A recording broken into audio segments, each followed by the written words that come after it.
Great, thank you so much, Roger, and I hope you're all doing well. And I'm going to continue speaking on the same theme, really, of financial generosity.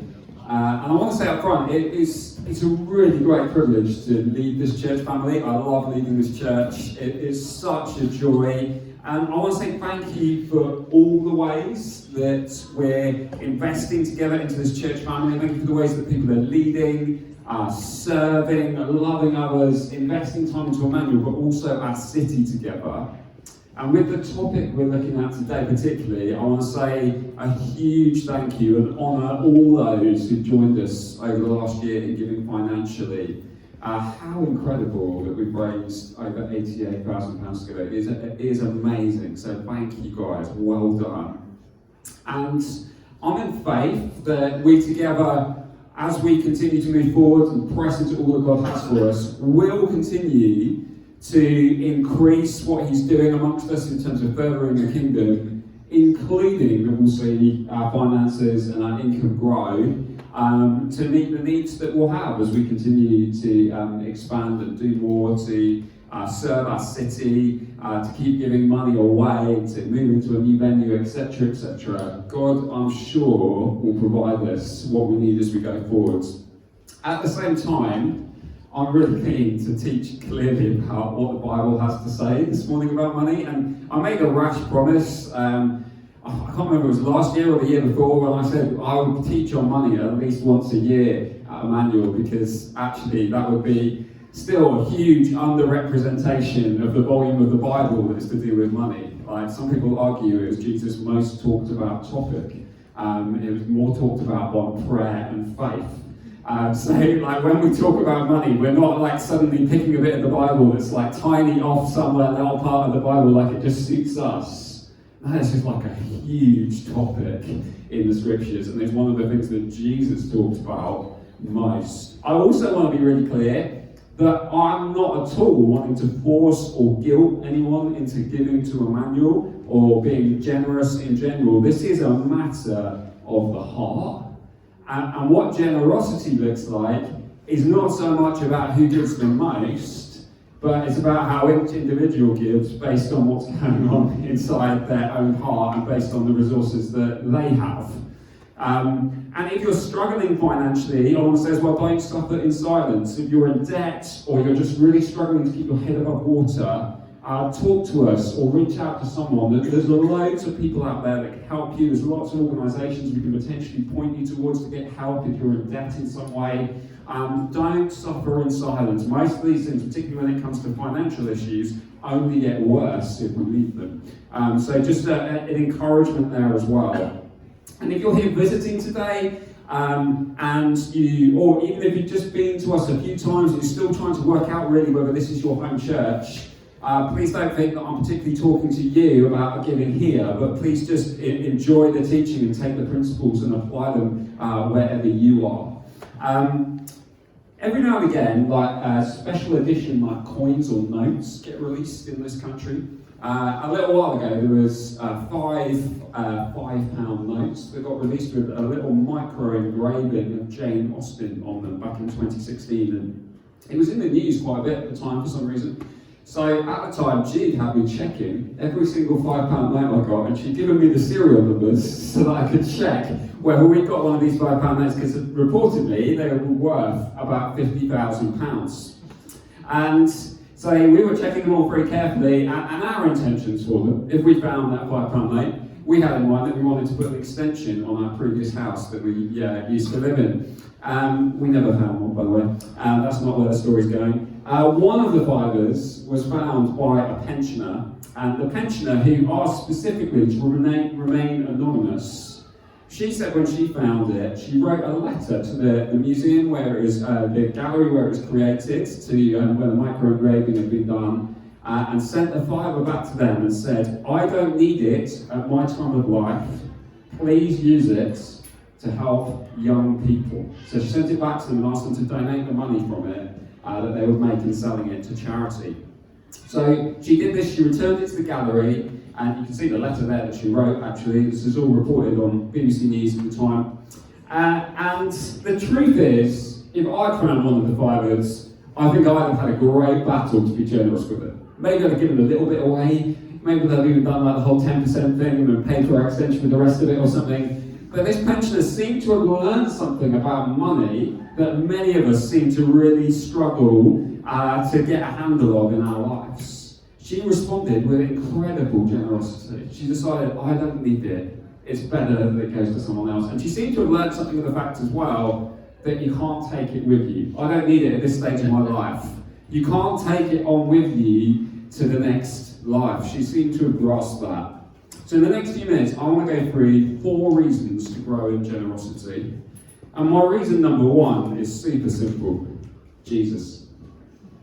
He literally gave everything for us. So when we talk about financial generosity, this has to be the starting point. It has to be Jesus. So 2 Corinthians 8 verse 9, and this is in the context of probably the longest section of the New Testament where it's talking about financial giving. So this verse comes in the context of talking about financial giving.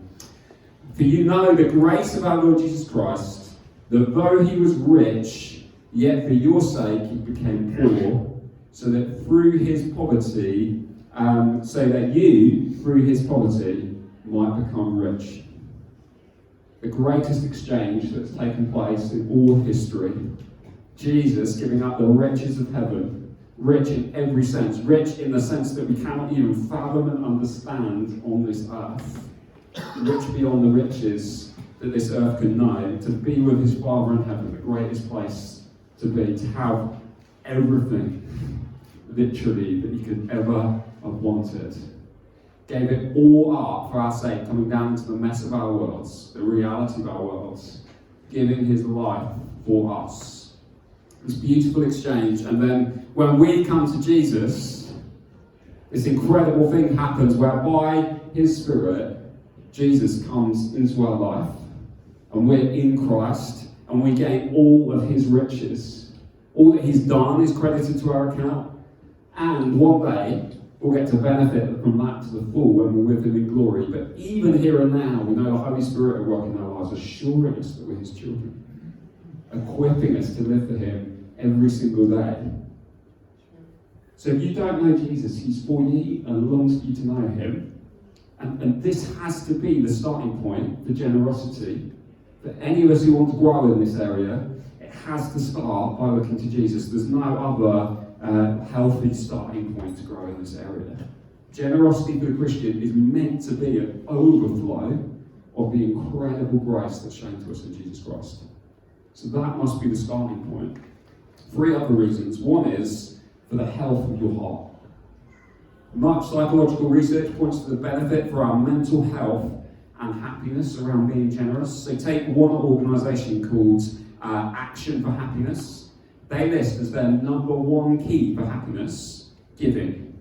Doing things for others, that's their number 1 key for happiness. So they're both, when you unpack what they mean by that, they mean both giving of finance, giving of resources, giving of time, giving in its broadest possible sense. They would list as the number 1 thing to do if you just from a modern research point of view want to make yourself happy, is give. In the Bible, which is hopefully more significant than that research, Matthew 6, 19 to 21. Do you not store up for yourself treasure on earth, where moths and vermin destroy and where thieves break in and steal?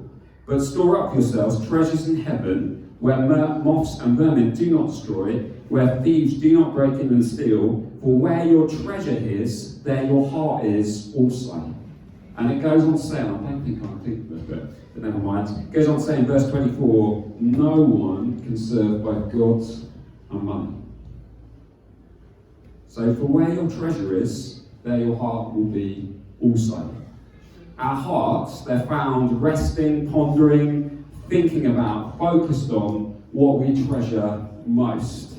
And heart, by the way, in the Bible, so much more than just like emotions and feelings. It's like the very centre of the person. They used it, not just in the Bible, but the way the word was used at that time, referred to like the centre of our whole hidden emotional, intellectual, spiritual and moral activities. It's like the very centre of who you are. And Jesus wants to be king of our hearts.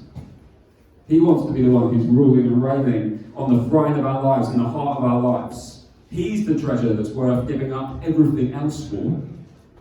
So if our hearts are always bound to focus and rest on what we treasure most, we have to ensure that Jesus and not money is the one sitting on the throne of our hearts. You see, really, money itself is not bad. In fact, money is neutral. You need money to do good things, right? Just like we've been talking about now, like so much of what we do as a church we couldn't do without money. It's not possible. But it needs to be under our control. It needs to be under our control rather than it controlling us. And then we have a conscious decision to make as whether we're going to be in control of our money in a way where Jesus sits on the throne of our lives. So what was Jesus' solution to ensure that money didn't control us? Radical generosity, basically. The New Testament is full of teaching to the churches about how to be generous and how to live out their new identity that they found in Jesus with an outer practice, a changed heart, leading to a change of habit around money. So it starts with a changed heart and experiencing God's grace for ourselves. It starts with Jesus, but it should lead to change in every area of our lives, including money. Our whole perspective on money and wealth should be transformed as our hearts connect fully to Jesus' heart. Billy Graham, the famous evangelist, he said, if a person gets their attitude towards money straight, it will straighten almost every area of their life. Really powerful, right? If you sort out how you're going to handle money in your life, everything else will line up as well. Challenging questions for you then. Have you stopped growing in Jesus? Do you feel like you're a bit stuck in your walk with God? Does your worship of Jesus feel a bit flat? We probably ask a whole load of other questions first, but one of the first questions we should be asking ourselves is, where are we at around handling money? Jesus says, where your treasure is, there your heart is also. No one can serve God and money. I'm trying to be clear this morning. It's not me saying the hard things. This is coming from Jesus. So if you feel a bit flat, if you feel you're struggling in your relationship with God, it might not be because of your attitude towards money, but I think it's an area you have to ask questions about if you want to be serious about continuing to grow in your faith. Without generous giving, we can never truly put God on the throne of our lives. Thirdly, planning for your financial future. I spent 24 hours in hospital recently, and while I was waiting to be admitted to a ward, I was sitting talking to a guy who we had literally loads of time just waiting, so we got talking about all kinds of things. He was a financial advisor, and he was telling me about his life. This guy thought he'd had a heart attack at this point in that conversation anyway. Turned out he hadn't, which was good, obviously. But I think he was perhaps more open than perhaps people might normally be because of the moment that he found himself in, thinking that he'd had a heart attack. And so he was talking about his future plans and how he planned out his retirement really carefully, which is not surprising for a financial advisor who spends all his time advising people. And he was talking about how he was just about ready to retire, but now he was worried he wasn't going to be able to enjoy it because he thought he'd just had a heart attack. And I don't think he was doing a wrong thing at all to plan for his financial retirement, but he clearly focused an awful lot of his life and thought, particularly in recent years, on this thing that he was looking forward to. And now he was worried he wasn't going to be able to enjoy it. And I think that Jesus' challenge to him, but to also all of us, would be that your thinking is just way too short term. For some, you'd be like, oh, it's amazing, like planned out, like thinking through that final stage of his life. But actually, Jesus' challenge would be your thinking is just way too short term. So back to the same verse as before, do not store up for yourselves treasures on earth where moths and vermin and where thieves break in and steal, but store up for yourselves treasures in heaven where moths and vermin do not destroy, and where thieves do not break in and steal, for where your treasure is, there your heart will be also. So the whole idea of moth and rust destroy, it's temporary. Thieves break in and steal. Situations can change, and overnight, you can think you've got a lot and something happens and you suddenly not got very much anymore. You really can't take stuff with you to the next life. If you lay up in treasures in heaven, though, it's eternal. It's forever, when we'll be with Jesus and able to enjoy him. Christian writer Randy Alcorn puts it brilliantly. You can't take it with you, but you can send it on ahead. And maybe you're thinking, I think there's a question here that might come up in some of our minds of, but surely like to store up for yourself treasures in heaven is kind of really selfish thinking. And there's, again, just a slightly longer quote from Randy Alcorn that just explains this brilliantly. For yourselves, does it seem strange that Jesus commands us to do what's in our own best interest? Isn't it selfish? No, God expects and commands us to act out of enlightened self-interest.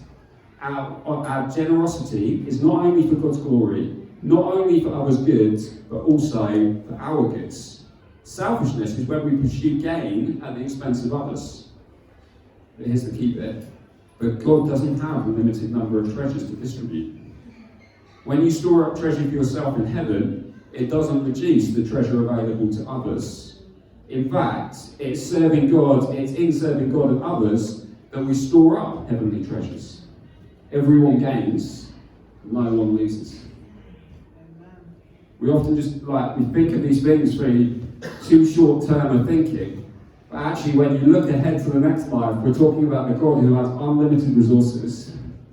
And he can distribute treasures to everyone as he sees fit. Whatever treasure you might enjoy in the next life isn't going to limit the potential of someone else's treasure in the next life. And the other thing is, we have a limited opportunity to experience the genuine joy of being generous in this life. Like trying to put a positive spin on the reality of the rest of our life on this earth, we've got a limited opportunity to find incredible joy in being as generous as we possibly can be.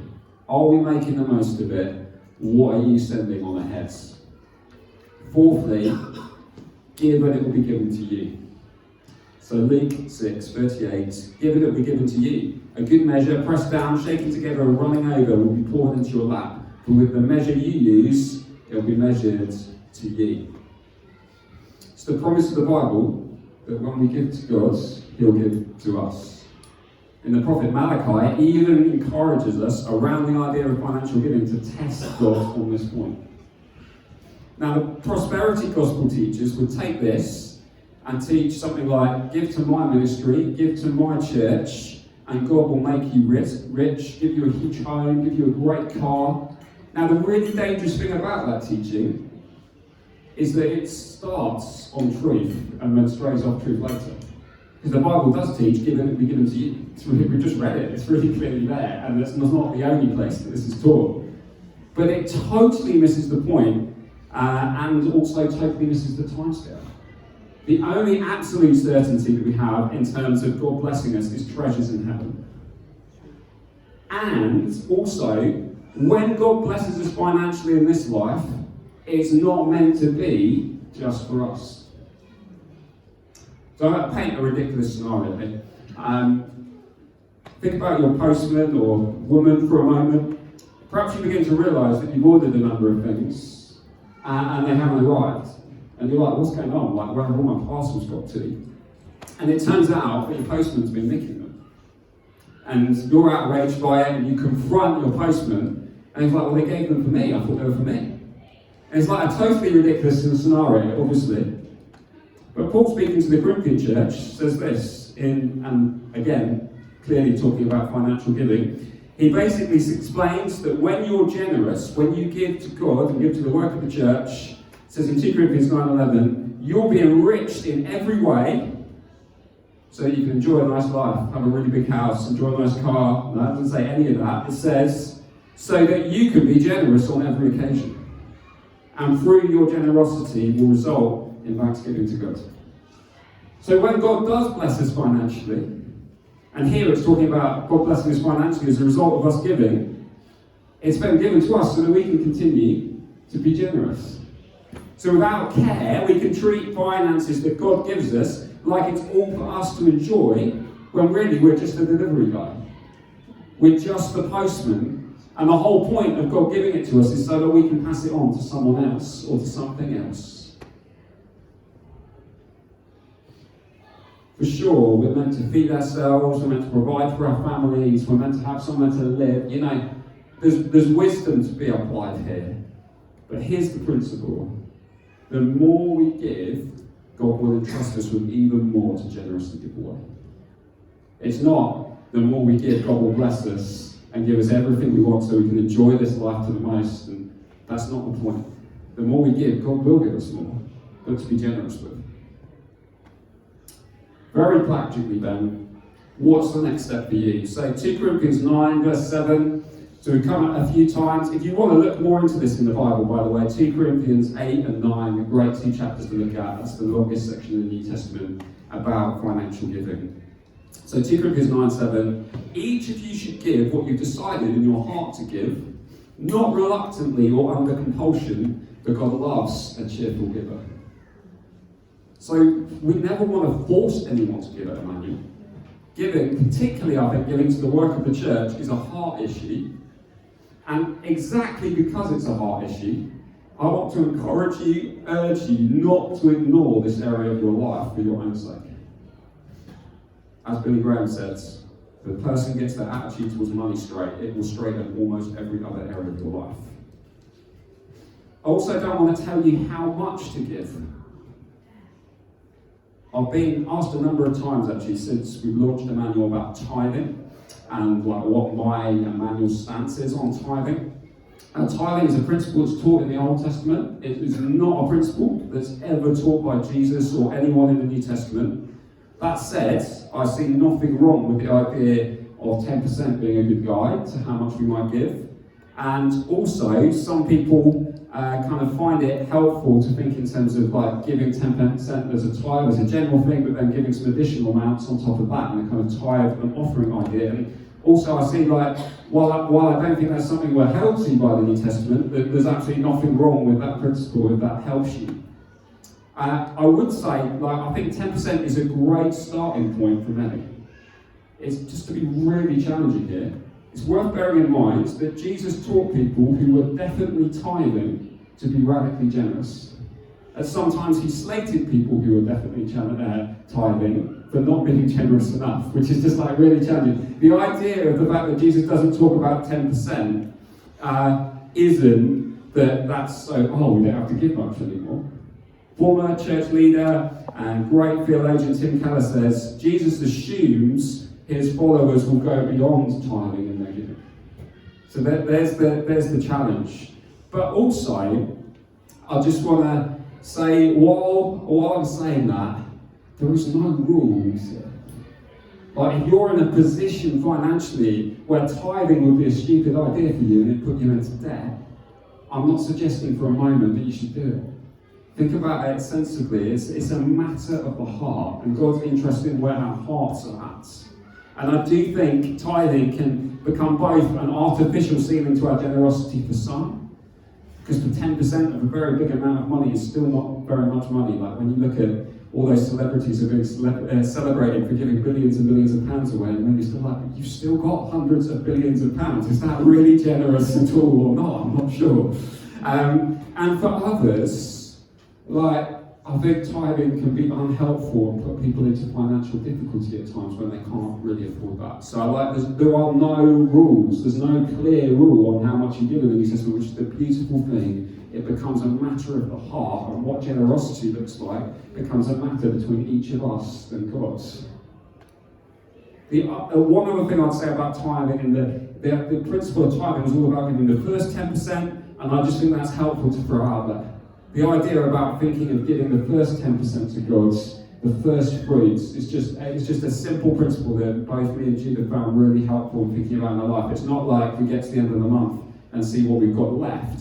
We try to think of it in terms of, we're going to give money to God first, and then the rest of what we've got, we can work out what we're going to do with that month.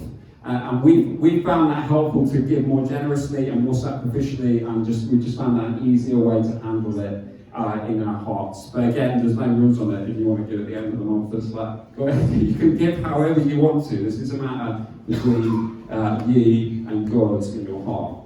So very practically then, if you would consider Emmanuel to be your home church, and you aren't giving regularly, we encourage you to prayerfully get involved. If you can't afford much at the moment, don't worry. Giving a little might be truly generous for you. Most people who give do so online. There's details on the website, and we're also going to email everyone tomorrow with a bit more detail around the financial summary that Roger was talking about, and a little bit more information about all of this. And there'll be details on that as well. If you are already giving regularly, we'd encourage you to just simply keep praying and reviewing what you're giving. Don't make it become like another bill, like another direct debit for the month that you almost don't really think about. You want this to be part of your worship where you're proactively praying about it, thinking about it. Apart from anything else, if it just becomes another thing that's just happening every month, it can kind of rob you of the joy and the pleasure that's to be found here in giving. And I just encourage you, even if you're already giving regularly, dare to keep asking yourself hard questions about your heart and money and generosity. And as seasons of life change, like our giving will need to change as well. Like our giving will sometimes need to go up, and there might be seasons of life where it needs to go down as well. Like a really common example where that might happen is if both of you, if you're a married couple and both of you are working and one of you's not working for a season, you might well need to adjust your giving down, and that's totally appropriate. And finally, ask God how else He wants you to be generous. I've deliberately and intentionally focused in really on the main or the only model of generosity that we really see, financial generosity that we see in the New Testament in terms of giving to the work of the church. However, that shouldn't rule out at all you being generous to other individuals or causes. God might want you, alongside giving financially to the church, to give out of your financial resources elsewhere as well. Like, just be open to how God's speaking to you. I added this one in the end because I just wanted to be really clear. This isn't for me all about just trying to grab as much as we possibly can from Emmanuel. This is about our hearts. This is about us responding to what God's saying. And beyond financial giving, it's like there are as well on this final one, all kinds of other resources that we might have that we're able to bless other people in this community or wider than that with. There might be skills that you have that would normally cost other people to use, that you can bless someone by using those skills to help them. So just want to encourage you in that final point, just be really open to God of how else He might be asking you to be generous. So 4 reasons from the Bible to give generously. Number 1, Jesus, because He gave everything for us. Number 2, for the health of your hearts. Number 3, planning for your financial future. And number 4, give and it will be given to you. So our God is a generous, giving God. He has unlimited resources. Ultimately, everything is His anyway. And He loves to share His abundant resources with you and with me.